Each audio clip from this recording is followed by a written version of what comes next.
Welcome back to Dual Alliance podcast with myself, Alicia Solomon, and Megan Hines, where we discuss the challenge. We are at the finale this week, and we have the conclusion of All Stars 4. It seemed like it was long enough. I don't know how long that was, but that may have been the longest 12 weeks of my life. However, I do think that the ending was a little bit satisfying in just that the person who honestly I was going to root for with that cast left won, but also the way that she won. This week we had Juneteenth, we had Kendrick Lamar had a big show, a bunch of collusion, and that's what we saw on this show, a bunch of collusion for one person to get all the stars. I love when gang members link up. I love it.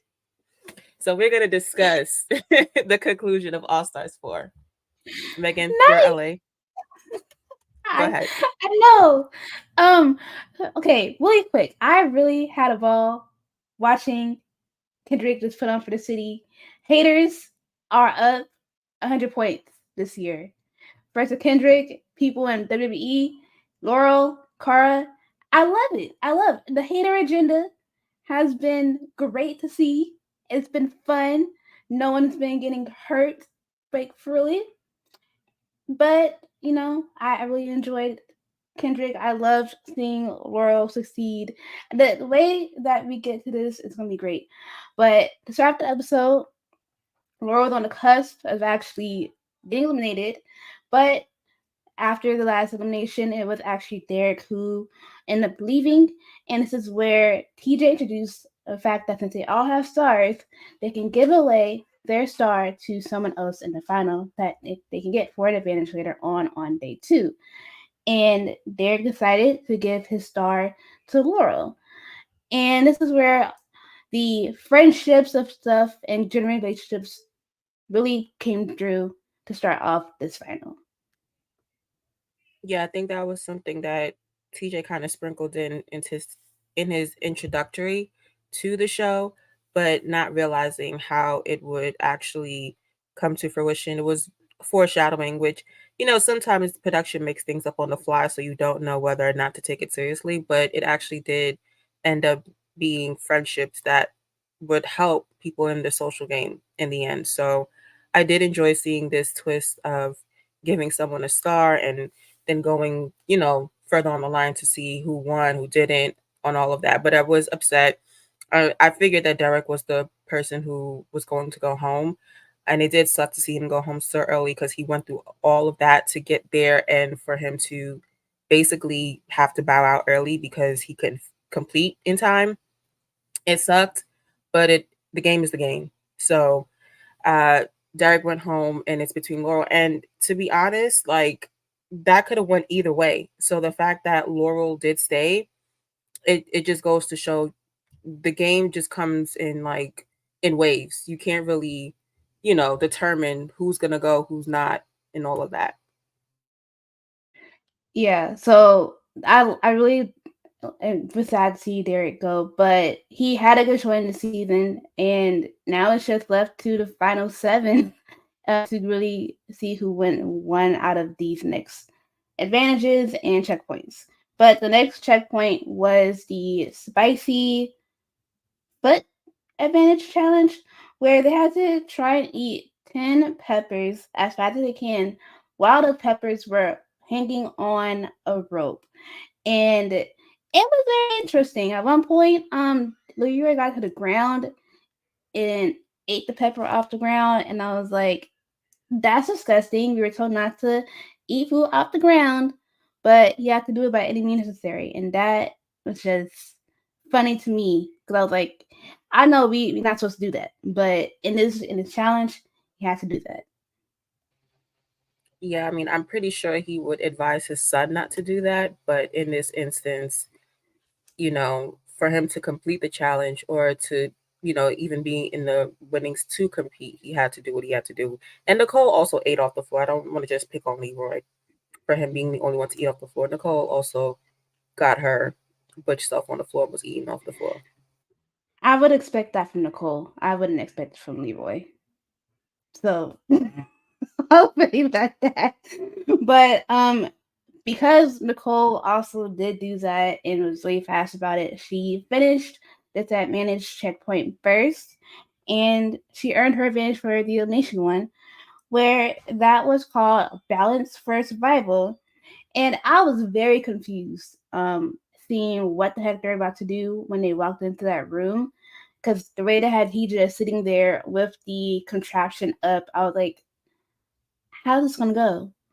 And he was like, oh, this is like about to be like marionette style where you have to like try to lean it around so that you can get the get the juice into a tube and get into a line. And if you got to the line first, past the line, you're good. But the person who was slowest to do that, they unfortunately would be eliminated.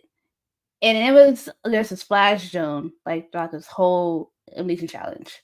And a lot of people were struggling. Leroy was struggling. Veronica was struggling. It was a lot going on all at once.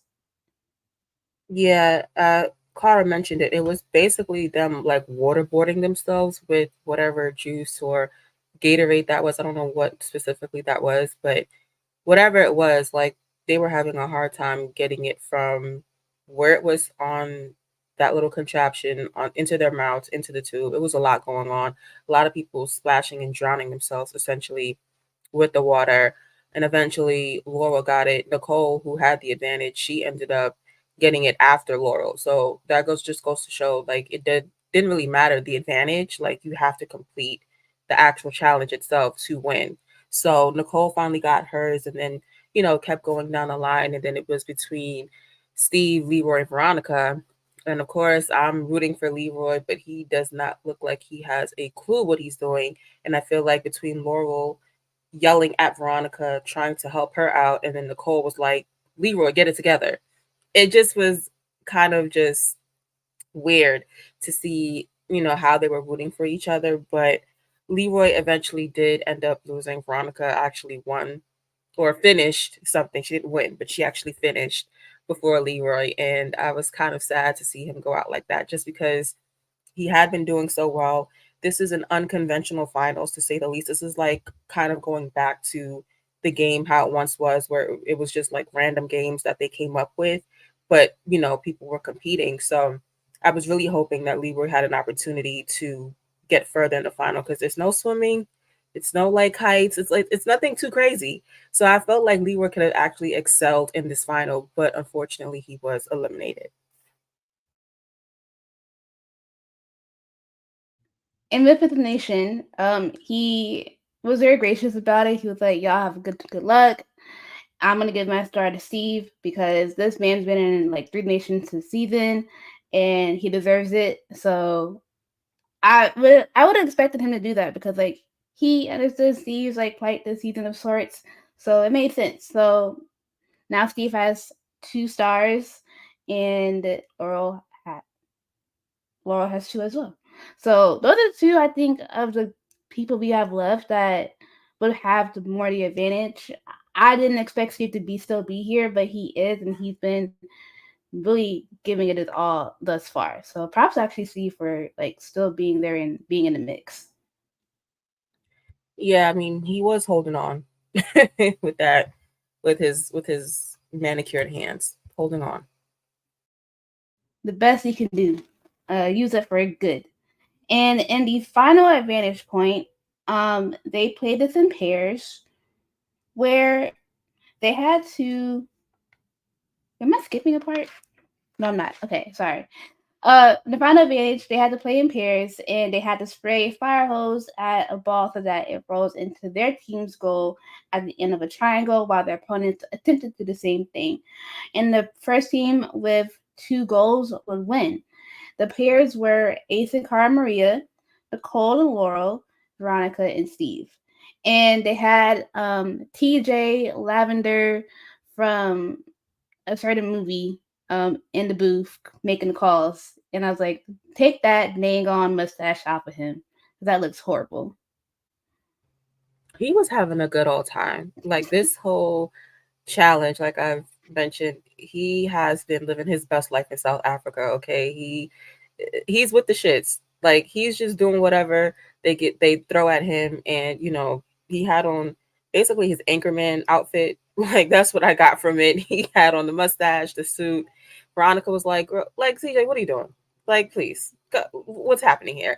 Everyone was just enjoying the moment though. But like I said, this final was so unconventional that I'm like, why do they have firefighter outfits on? Like, what is going on here? Like, Um, what are we doing? I don't know. I don't think they needed that for the water, but I guess for the theme, it went with it. But everybody was leaning towards like one side of the triangle at one point, and it was like at this point, anybody but Nicole and Laurel should win this advantage. And it ended up being at one point Nicole versus Steve, because Steve was bulldozing Nicole, and Nicole took exception and was pissed off after literally Cara and Ace got the first goal in, and she was like, "Okay, I'm just gonna go back at Steve in the second go round." That backfired because you were just focused on that and not focused on the ball. And that was your downfall because we was lost because that let Ace and Cara Maria get the second goal and they won that advantage. It was a lot going on, but it's like you had to focus on one thing and you couldn't do that. Yeah, I mean, basically trying to, I get, like you said, focus on something else and not focus on your goal, made her lose focus on what the actual target was. And it gave the people who probably you wouldn't want the most to have an advantage, which is Cara and Ace. And it just so happens that, this ended up helping them, move forward and all of that. But I just think that Nicole is just so unserious. Like, it doesn't matter if it's a final, if it's a regular challenge, it does not matter. Like, she just can't seem to get out of her own way. At all. And it's to her detriment, and it's hilarious to see it at every moment. And so, with that, in that advantage challenge, Cara and Ace won, and they get an advantage for the next elimination matchup, where it's a double elimination, and they're playing through the night, and it's called Bluff Night, where one at a time they'll go into different rooms that have different challenges, and they have to complete it as fast as they can. But the thing is, two people can do the same challenge, and then the room is cut off. And as the time goes on, different players, they have to pick and choose what you to do and get through that challenge. And the first room was called Nailed It, where they had to hammer at least three nails into the log. The second one was the Marble Blast, where they had to roll a ball through different obstacles in the room to get to the end of the ramp. And then the other one was called Firearm, where they had to use a lit fire glove to hit four targets with kerosene. I didn't know how to say that word, but hit the Kerosene. targets kerosene. Hit those into the targets as fast as they can. And Cara decided to go first, but she was like didn't want to go first. She wanted Ace to go, but Cara ended up going first, and she got to see all three rooms. Decided, I'm not gonna do the nails. I'm not gonna do the ball. I have a best bet doing the fire thing. So she did that one first, and she did really well with getting through all the targets. And then she's like, I'm good. She came back. She's like, oh, that's fun. Really nice. I really enjoyed myself. And then just proceeded to tell only Ace and Steve what was happening in those different rooms. And then they can just figure out how things go. I mean, yeah, so basically, this was the challenge that Cara really needed this advantage on so that she can try to get Laurel out. And it was like, okay, you're last, and now I have the opportunity to go first. And when she got that, I was like, you know what? That room that she chose, the fire room, was typically the easiest one because literally it was just hitting targets. The whole not telling everyone else what's going on in the rooms is funny because they're gonna have to see anyway. It does not really matter. Like the order is already set essentially with Cara and Ace winning, so we already knew Steve and Veronica was gonna go next, and Laurel and Nicole were gonna be the last two to go. So the order was already set, but her not saying anything is kind of like, it's just petty and childish. And then her having Steve be like, pat me on the back and seem like I'm, you're consoling me. It's like, girl, nobody really gives a shit at this point. Like, it's probably 2 a.m. Everyone's tired. They done did, 4 other challenges in the day. Like, please, with all of this extraness. But I will say that it seemed to get under Laurel's skin a little bit. Like, she seemed pressed. So did Nicole, because Nicole kept asking. So once everyone kept going into their rooms, once we got Steve out of the room, Nicole was like, "Can't you just tell me anything? Like, anything, something, anything. Hello, like, am I speaking to anyone?" And everyone's just like, "I don't know." Ace is always fumbling. "Oh, I don't know. I can't. I that. Please." Everyone did not want to say anything. It's just like, Nicole, at this point, it's 3 a.m. You're gonna have to figure it out yourself. And once we get to the, because everyone's room was kind of inconsequential, to be honest. Two notes. One, Ace almost fumbled. I don't know why you was doing underhand like if you was Bob Cousy shooting free throws. Like, why are you shooting underhand like that? Are you Jerry West? Like, rest in peace. But like, what's going on? Why are you shooting underhand? Like, the target is literally right there, and the underhand just blew minds because he started missing, and I was like, you know what you can do? Just don't go upright. Like, just turn your hand around and throw regularly. Don't do underhand. Like, the Jerry West move got me. Rest in peace. But come on now, what was that? Uh, anyway, we get to the last room, the most important, because Laurel is pissed. Everybody done went, and Laurel gets the quote unquote hardest room, which is to knock the nails into the log. And Steve, when Steve had went, he seemed to have difficulty after the second one because his hand was hurting. He was injured, I guess, in his hand. I don't know. His model hand couldn't take it. Only so much he can do.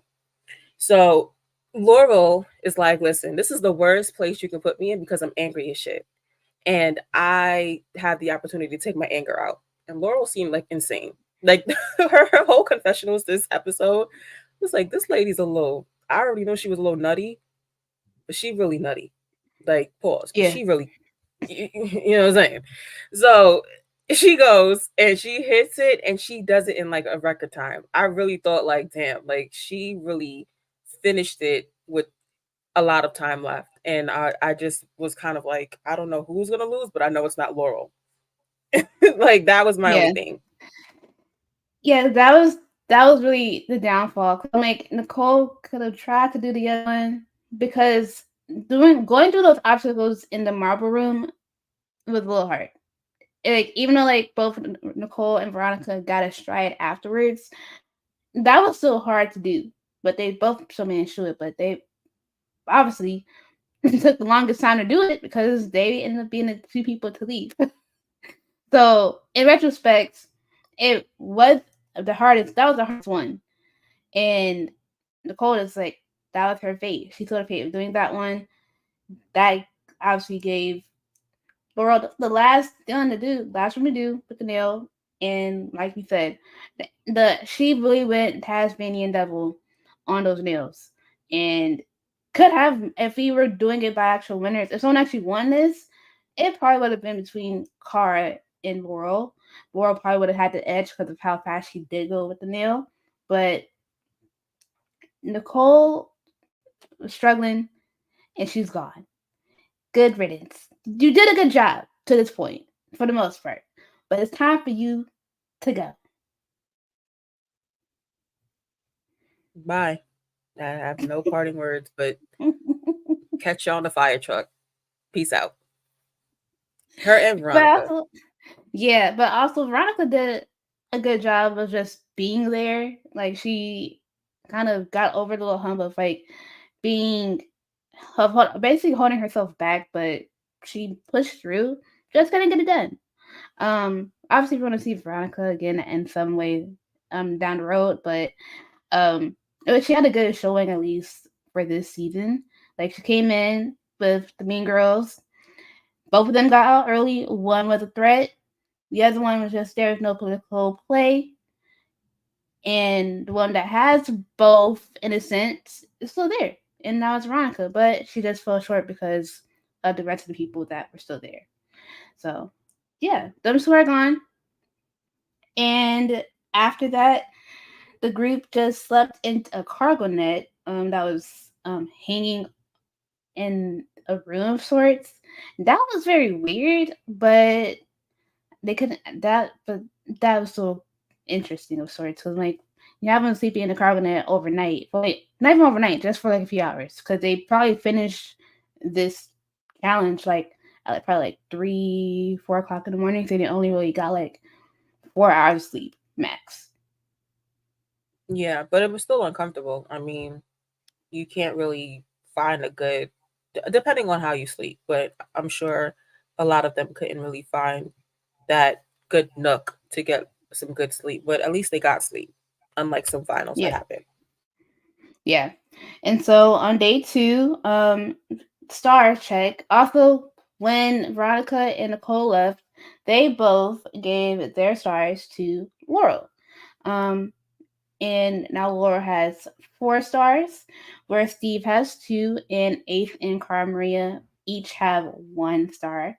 And in this final leg, they're riding a scooter around a star loop, and they have to complete different checkpoints on 5 different laps, and they have to use the stars to skip 1 star, 1 checkpoint per lap.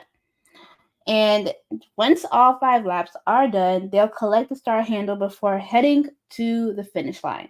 And the fourth person who just doesn't get a star handle, they're out and they are eliminated from the final. And this was actually very interesting. The rules were followed for the most part. Steve really had a good chance, but faltered. Like he had a good chance of like getting the lead and staying within like the top 2 places, but towards the end, that really like messed him up with that bad decision making that he did.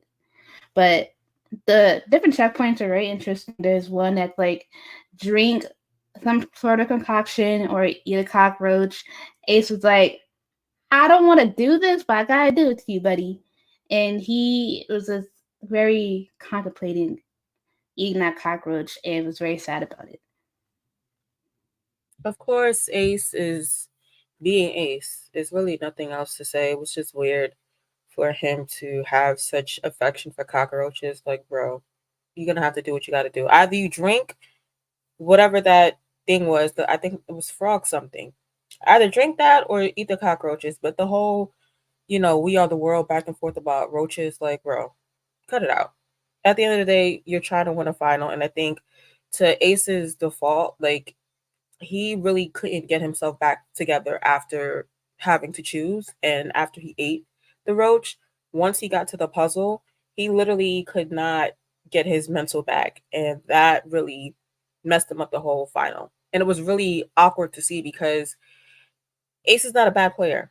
Like he could kick it into high gear.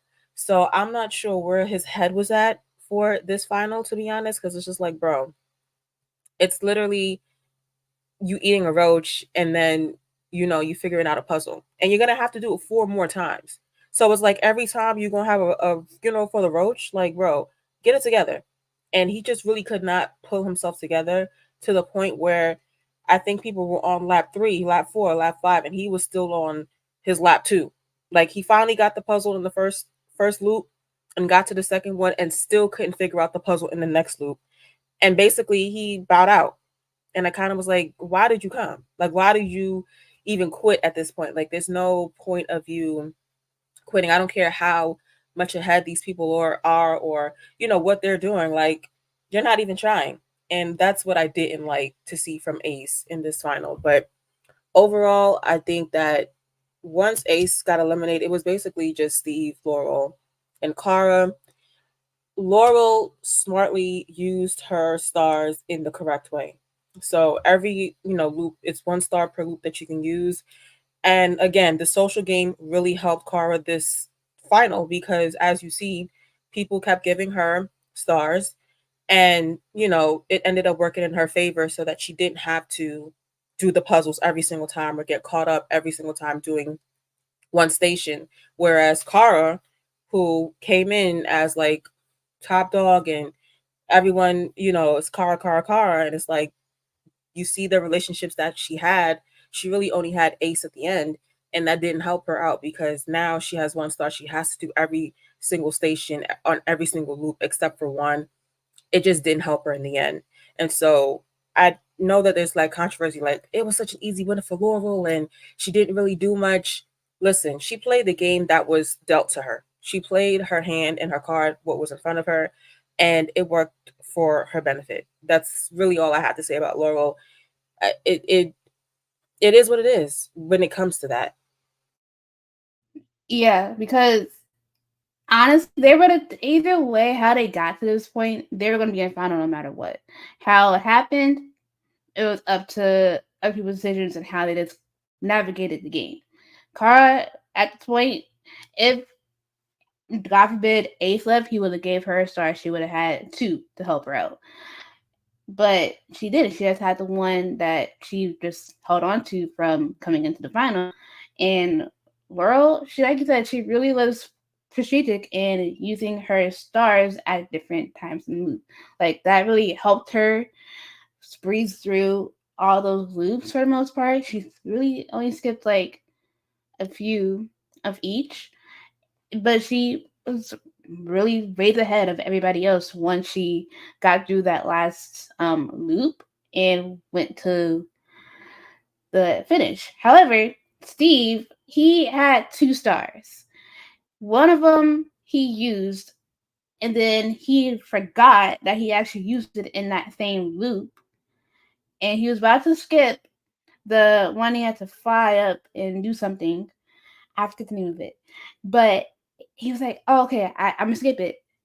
Once he like started running, they're like, "Steve, you actually already used a star. It's one star per loop." And he's like, "Oh shit, damn it!" If he had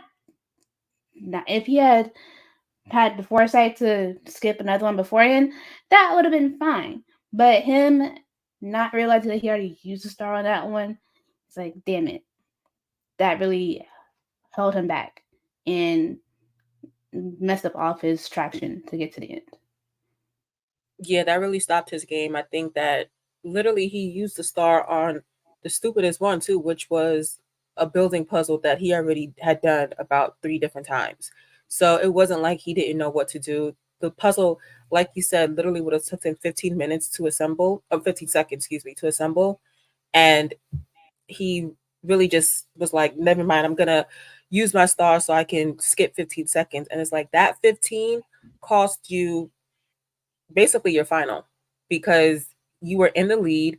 You had some kind of motion going on. Laura was still stuck on the building, the rocks tower, so you had a little bit of a lead on Laurel, and you really blundered and mentally kind of tapped out. And it was just like, yeah, I'm not mad at it, but it goes to show like mentally you have to be like locked in to do this. And one little thing, it's like these challenges don't are not too difficult. They're not like so excruciating, but it's mental also. And I think Steve learned that lesson the hard way, and he was really hard on himself after the fact because he really understood that this cost him at least second place. I mean, he did end up placing, but it did cost him just getting an opportunity to win first place. And so, sorry for Steve, but he ended up having to do that whole station swinging, you know, the whatever the circle things, I don't know, swinging back and forth like he Cirque du Soleil, and basically that cost him his final. And it was basically Laurel and Cara. Laurel was going, and I'm like, girl, you better pick up the speed because Cara was not too far behind. And I don't know what it was, but they seemed like they were just running really slow. Like they had a runner's pace, but it just seemed like it was in slow motion. And I'm like, hello, y'all not gonna try to sprint, y'all not gonna try to get some pep in your step, nothing. Laurel at one point looked back just to make sure that Cara wasn't really on her tail. She kind of was, but she was in the distance. But because Laurel had such a head start, I was like, all right, this is Laurel's game to lose. And when Laurel got to that station and she won and she put her star down and raised the flag, and TJ was hooting and hollering, oh my gosh, debt free. It's like, okay, thank you so much.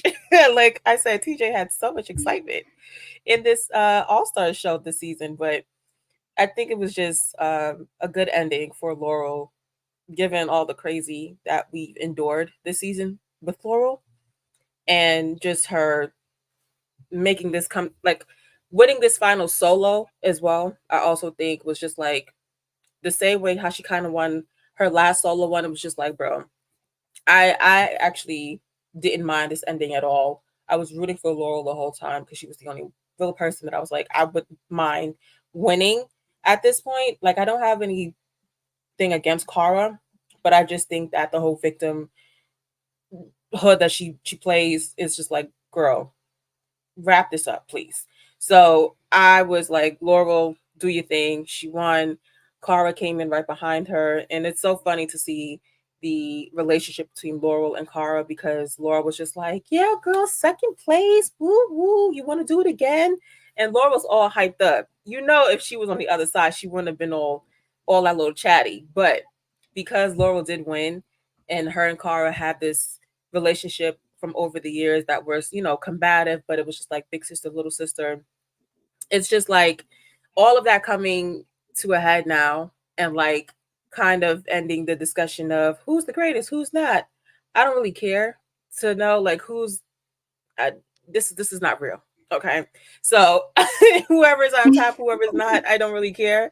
But I just thought it was I thought it was great ending that just Cara and Laurel ended it like 1 and 2 because this is an individual challenge and they were the best two players that really was on this season, to be honest. Yeah. They showed like the clip from back then they did previous season together, and they said Laurel's like, "Oh, you're JV, I'm varsity, you're now on my level." But fast forward to this final, they're both on varsity and on the same level, and I really enjoyed that moment that they did have together because they have a tumultuous relationship. It really is like a big sister little sister thing where like you get the crass and bad energy to like, oh, this is a nice competitive, like friendly fire situation. And I loved like at the end of it where she was really like happy that Kara did cross the line and get there. I'm like, great. I love the camaraderie. I want to see it more often, but then again, like because of who they are, they're gonna butt heads at some point, and it's like it's a matter of the relationship. But both of them crossed the line. Great. Steve managed to make it as well and third place, like you said. And he, like you said, had a not a difficult journey, but like he was in the nation 3 times this season and still managed to make it to the final and got third place and was still standing. He was still obviously pouting about his mess up, but he still had a good showing for the most part in the final. Yeah. I mean, he did what he needed to do. He had a mental blunder. He's just gonna have to live with that as he moves forward. Yep. And when TJ did the placement announcements, he was like, "I'm a worst enemy," but like, it's okay. You live and you learn. Come back and do better, and just be more mentally sound for the next time you possibly do get into a final, or just in general. So yeah, that was a recap. It was a good ending to a chaotic of sorts All Star season because we started off with like the chaos of Ayana and trying to play match manipulator to Cam versus Kara to then Laura versus Kara, and then now good moment. They're in a good place as competitors, I would say. Out of the show, don't know. But in this context of the show, it was a good, solid ending. Yeah, I mean, it the whole season, like it just seems like you mentioned Diana, and I completely forgot she was on the season. That's how just of a distance that whole situation that happened was. But yeah, I think the ending was the ending. I know people are probably not going to be happy that Carl lost, but oh well, like it is what it is. She came in second, Laurel won, and that's just the end of that. Like I'm not mad at it. Yeah. And now we're going to get to the last.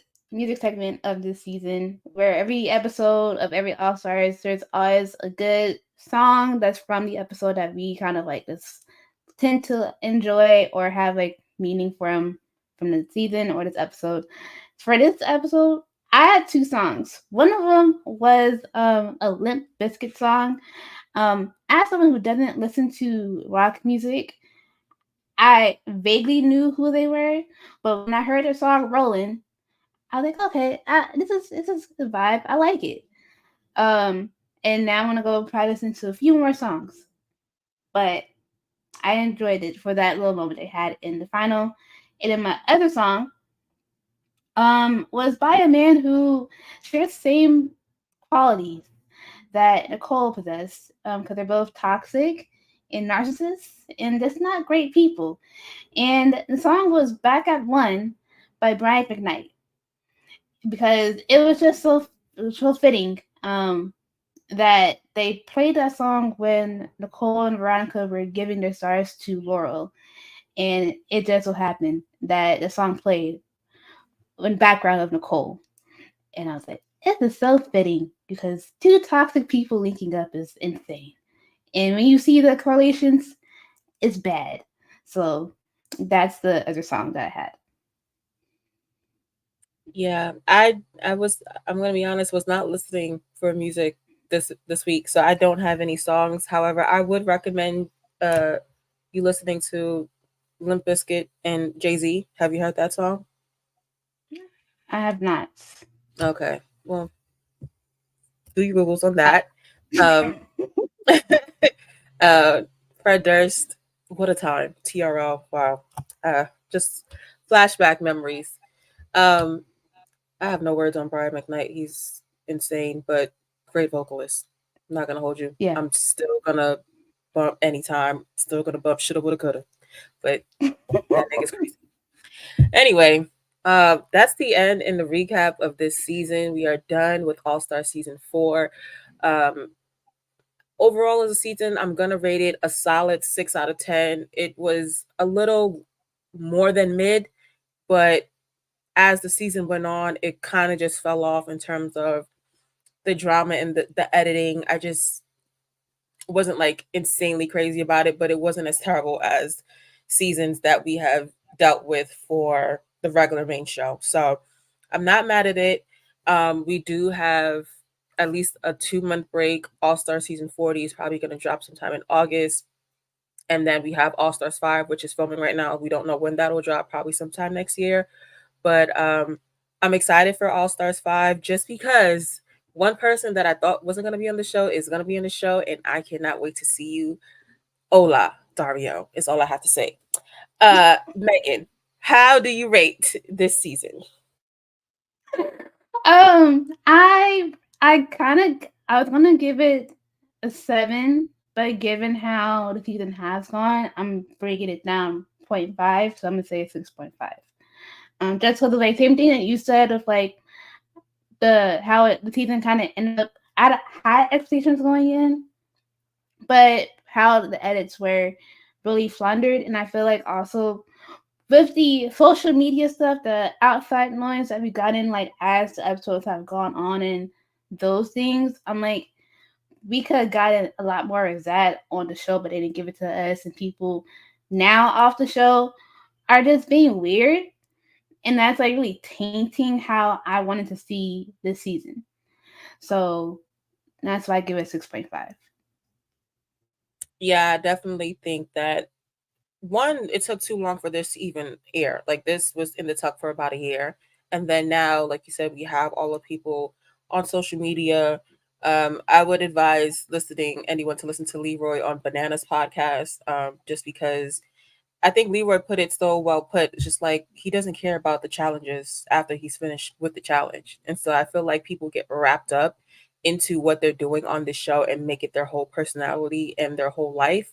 And that's not what life is about. Like there's more to life than this show and this stuff. So uh I thought Leroy had some interesting comments on that podcast, but overall, that is a wrap on this season, on this show. We will be back sometime in the middle of the summer or after, not really sure, but we'll be back to do season 40 because we do have some interesting cast on that. So thank you guys so much for listening. If you would like to follow us on Twitter, you can at Duel Alliance Pod. If you would like to subscribe to our YouTube page, if you're listening, you can at Duel Alliance Podcast. Please like, comment, and subscribe. All of that. If you would like to follow us individually on Twitter, you can as well. You can follow Megan at Megs and Hines, and you can follow myself at Ace_S5. We'll be back sometime in the summer, in the distance. See you guys. See ya.